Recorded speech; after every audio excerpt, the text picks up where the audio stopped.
புத்தரும் அவருடைய சீடர் அனந்தாவும் அவங்க கிராமத்துல இருந்து இன்னொரு கிராமத்துக்கு புறப்படுறாங்க. அன்னைக்கு காலையிலே கிளம்பிடுறாங்க. ஏன்னா அவங்க பொழுது சாயறதுக்குள்ள அந்த கிராமத்துக்கு போய் சேரணும்னு முடிவெடுக்கிறாங்க. அந்த கிராமத்துக்கு முன்னாடி ஒரு அடர்ந்த காடு இருக்கதாகவும் அதனால சீக்கிரமா போய் சேராட்டினா அந்த காட்டுல தங்க வேண்டியதா இருக்குன்றதுக்காக வேகமா நடந்து போயிட்டு இருக்காங்க. ரெண்டு பேருக்கும் நல்ல வயசாயிடுச்சு, இருந்தாலும் வேகமா நடந்து போறாங்க. அவங்களால முடிஞ்ச அளவுக்கு ரொம்ப தூரம் போயிட்டே இருக்காங்க. ஆனா அந்த கிராமம் வந்த மாதிரி தெரியல. சுத்தி முத்தி பாக்குறாங்க. சரி, யார்ட்டையாவது வழி கேட்போம், நம்ம கரெக்டான பாதையில தான் போறோமா, இன்னும் எவ்வளவு தூரம் போகணும்னு கேட்கலான்னு சொல்லிட்டு பாக்குறாங்க. அங்கே ஒரு பெரிய வயல் இருக்கு. அந்த வயல்ல ஒரு வயதான ஆசாமி வேலை பார்த்துட்டு இருக்கார். அவர்கிட்ட போறாங்க, போய் கேட்குறாங்க, ஐயா இந்த மாதிரி நாங்கள் பக்கத்து கிராமத்துலேருந்து வர்றோம், இந்த கிராமத்துக்கு போயிட்டு இருக்கோம், இன்னும் எவ்வளோ தூரம் போகணும், நாங்கள் போகிற திசை கரெக்டான்னு கேட்குறாங்க. அந்த ஐயா பார்க்குறாரு, பார்த்து சொல்கிறார், நீங்கள் போகிற வழி கரெக்டு தான், அதோ அந்த கம்பம் தெரியுதா, அந்த கம்பத்துலேருந்து கிழக்கால ஒரு 3 கிலோமீட்டர் போனீங்கன்னா அந்த கிராமம் வந்துடும், கவலைப்படாதீங்க, சீக்கிரம் போயிடுவீங்க, பொழுது சாயறதுக்குள்ள போயிடுவீங்கன்றார். அவர் சொன்னதை கேட்ட புத்தர் சிரிக்கிறார். புத்தர் சிரிக்கிறத பார்த்துட்டு அந்த வயசான தாத்தாவும் சிரிக்கிறார். இவங்க ரெண்டு பேரும் ஏண்டா சிரிக்கிறாங்கன்னு கிளம்பி போறார் அனந்தா. புத்தரும் அனந்தாவும் அந்த இடத்த விட்டு கிளம்புறாங்க. அந்த கம்பத்தை நோக்கி போறாங்க. அந்த கம்பத்துல இருந்து கிழக்கால போறாங்க. ரொம்ப தூரம் நடக்கிறாங்க. ஒரு 2-3 கிலோமீட்டர் நடந்திருப்பாங்க. அப்பயும் அந்த கிராமம் வந்த மாதிரி தெரியல. என்னடா அது, இவ்வளவு தூரம் வந்துட்டோம், இன்னும் அந்த கிராமம் வரலன்னு சொல்லி சுத்தி முத்தி பாக்குறாங்க, யாராவது இருக்காங்களா வழி கேட்கலான்னு. வயதான மூதாட்டி விறகுகளை பொறுக்கிக்கிட்டு அவங்களுக்கு எதிர்த்தாப்புல வர்றாங்க. அவங்கள்ட்ட போய் கேட்குறாங்க ரெண்டு பேரும், இந்த மாதிரி நாங்கள் இந்த கிராமத்துல இருந்து வர்றோம், இந்த கிராமத்துக்கு போறோம், இன்னும் எவ்வளவு தூரம் போகணும், நாங்கள் சரியான பாதையில போயிட்டு இருக்குமான்னு கேட்குறாங்க. அந்த மூதாட்டி சொல்றாங்க, நீங்க சரியான பாதையில தான் போயிட்டு இருக்கீங்க, அதோ ஒரு ஆலமரம் தெரியுதா, அந்த ஆலமரத்துல இருந்து கிழக்கால போனீங்கன்னா 3 கிலோமீட்டர் தான், சீக்கிரம் போயிடலாம், பிரச்சனையே இல்லை, இன்னைக்கு பொழுது சாயறதுக்குள்ள போயிடலான்றாங்க. அந்த மூதாட்டி சொன்னதை கேட்ட புத்தர் சிரிக்கிறார். புத்தர் சிரிக்கிறத பார்த்த அந்த மூதாட்டி பதிலுக்கு சிரிக்கிறாங்க. ரெண்டு பேரும் ஏண்டா சிரிக்கிறாங்கன்னு தெரியாம குழம்பி போறார் அனந்தா. மறுபடியும் புத்தரும் அனந்தாவும் அந்த இடத்த விட்டு கிளம்புறாங்க. ஆலமரத்துக்கிட்ட போறாங்க. ஆலமரத்துல இருந்து கிழக்கால நடக்க ஆரம்பிக்கிறாங்க. ஒரு 3-4 கிலோமீட்டர் நடந்திருப்பாங்க.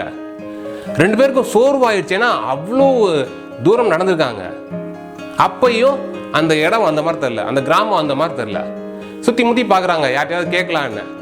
வழியில ஒரு வயதான ஆள் ஆடு மாடை மேய்ச்சிட்டு வந்துட்டு இருக்கார். அவர்கிட்ட போறாங்க, அதே கேள்வியை கேட்கறாங்க. அதே மாதிரி அவரும் சொல்றார். புத்தர் சிரிக்கிறார். பதிலுக்கு அந்த வயசான ஆளும் சிரிக்கிறார். அதே சம்பவம் நடக்குது. அனந்தாவுக்கு முடியல. அப்பா சாமி, இதுக்கு மேல என்னால ஒரு அடி எடுத்து வைக்க முடியாதுடா, நான் ரொம்ப சோர்வாயிட்டேன்னு சொல்லி அவர் தோல்ல இருந்த பைய பொத்துன்னு கீழே போட்டுட்டு ஒரு மரத்தடியில போய் உட்கார்ந்துட்டார். அவர் மண்டையில ஓடிக்கிட்டு இருக்கிறதெல்லாம் ஒன்னே ஒண்ணுதான். அதை புத்தர்கிட்ட கேட்கலாமா வேணாமான்னு யோசிச்சுட்டு இருக்கார். அதை கேட்காம விட்டா அவருக்கு மண்டை வெடிச்சிடும் போல இருக்கு. சரி கேட்டுருவோன்னு சொல்லிட்டு புத்தர்கிட்ட கேட்கிறார். நம்ம 3 பேர்கிட்ட வழி கேட்டோம். அந்த 3 பேருமே 3 கிலோமீட்டர்னு சொன்னாங்க. அதுக்கு நீங்க சிரிச்சீங்க, பதிலுக்கு அவங்க சிரிச்சாங்க.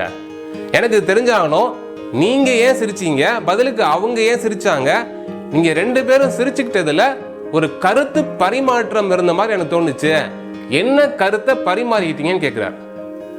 அதுக்கு புத்தர் சொல்றார், நான் இந்த கிராமத்துக்கு ஏற்கனவே வந்திருக்கேன், இது எவ்வளவு தூரம்னு எனக்கு தெரியும், ரொம்ப தூரம் இது, இருந்தாலும் அவங்க 3 கிலோமீட்டர்னு சொன்னாங்க, அவங்க சொல்றது பொய்ன்னு தெரிஞ்சதுனால நான் சிரிச்சேன், எனக்கு அந்த உண்மை தெரிஞ்சிருக்குன்றதுனால அவங்க சிரிச்சாங்க, அவங்க பொய் சொல்லணுமே சொல்லல. அவங்க ஏன் பொய் சொன்னாங்க, நம்மள முன்ன தள்ளுறாங்க, 3 கிலோமீட்டர்னு சொன்னா நம்ம நடந்து போவோம், நம்மள புஷிங் ஃபார்வர்ட், நம்மள ஊக்கப்படுத்துறாங்க. நான் பண்றதும் அவங்க பண்றதும் ஒரே தொழில் தான். என்ன பண்றோம், எங்களை நாடி வர்றவங்களுக்கு ஊக்கப்படுத்தி அனுப்புறோம், அதனாலதான் சிரிச்சோம் அப்படின்னு விளக்கம் சொல்றார். இதாங்க நம்ம வாழ்க்கையில நம்மளை சுத்தி உள்ளவங்க நம்மளை ஊக்கப்படுத்தும் பொழுது நம்ம முன்ன போயிட்டே இருப்போம். இன்னும் 3 கிலோமீட்டர் தான், இன்னும் 3 கிலோமீட்டர் தான், அந்த வந்துருச்சுன்னு சொல்றப்ப நம்ம எவ்வளவு தூரம் வந்தோன்னே தெரியாம முன்ன போயிட்டே இருப்போம். அதே மாதிரிதாங்க நீங்களும் உங்களை சுத்தி உள்ளவங்களை ஊக்கப்படுத்துங்க. மற்றவங்க ஊக்கப்படுத்தும் பொழுதும் ஊக்கமாகி முன்ன போங்க. கண்டிப்பா வாழ்க்கையில ஜெயிப்பீங்க. நீங்களும் பல பேரை வாழ்க்கையில ஜெயிக்க வைங்க. நம்மால் ஒருத்தர் சொன்னார், இதே மாதிரி தான் நானும் ஒரு இடத்துக்கு போனேன். நிறைய பேர் இன்னொரு 3 கிலோமீட்டர் தான், இன்னொரு 3 கிலோமீட்டர் தான் சொல்லி சொல்லி அன்னைக்கு நாள் பூரா நடக்க விட்டாங்கன்னு சொன்னார். எங்கே சார் நடந்தீங்கன்னு கேட்டேன். ஓ அதுவா, அம்பானி வீட்டை சுற்றி காமிச்சாங்க, அதான் அந்த இன்னொரு 3 கிலோமீட்டர், இன்னொரு 3 கிலோமீட்டர்னு அன்னைக்கு நாள் பூரா சுற்றி பார்த்துட்டு இருந்தோம் சார் அப்படின்னார். இந்த கதை உங்களை ஊக்கப்படுத்துனுச்சா? கமெண்ட்ல மோட்டிவேட்டட்னு போடுங்க. இந்த வீடியோவை உங்கள் நண்பர்கள் கூட ஷேர் பண்ணுங்க. பாய் அன்பமிகோஸ்.